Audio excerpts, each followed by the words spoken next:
Kanos aka officially na-declare as a professional boxer? Atong 2019 ko na declare na kuan kog professional boxing. Gikuha ra ko sa akong coach, ano ba?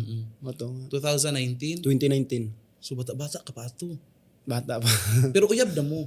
Uyab na mi ato. Sayang nga. Siyempre, hindi ka pwedeng magdesisyon na ikaw-ikaw lang. So anong hinimo ni Mrs. na hindi kanya pinungan? Wala na po. Support na po siya sa kuha. Okay lang sa kanya na umadto ka sa ibang lugar na malayo mabibilin siya dito? Kuan lang. Among sabutan po na ako. Kailangan dyan nga. Mo adto sa layo kaya lisod po dire ta magpundo nga wa matay trabaho. Mao mo po na akong trabaho nga si pamaxing. Pero sumusuporta siya. Support naman siya po sa kuha. Pero umihilak, may mga araw talaga na humihilak. Like mananawag kung nandun ka sa layo ba, mananawag siya na. Naji adlaw nga muhilak kay magbiminga-minga pa. Mingawon, ano ba? Medyo na malikayan.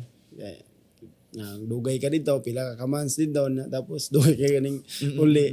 Tapos siyempre na, mga silos-silos na yung magdula-dula na mga bahay, mga... Di dyan na malikayan. Kalagot, Dugay ka.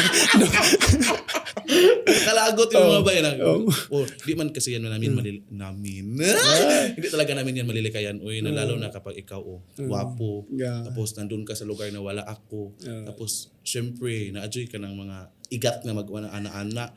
So so kami mga babae mag-una-una talaga kayo yung hinihimo niya doon. So yun na yung time na parang nag-overthink na bakit wala kang sala, hinihimuan ka na ng sala. Nahihitabo din yan ni Mrs. no. Nahitabo na. Yan na lang yung kontra mo na hindi mo kayang pildihon. Mao jud. Pero pasamto na po na ako sa perwinte pero maulian ra po na. Maulian ra siya.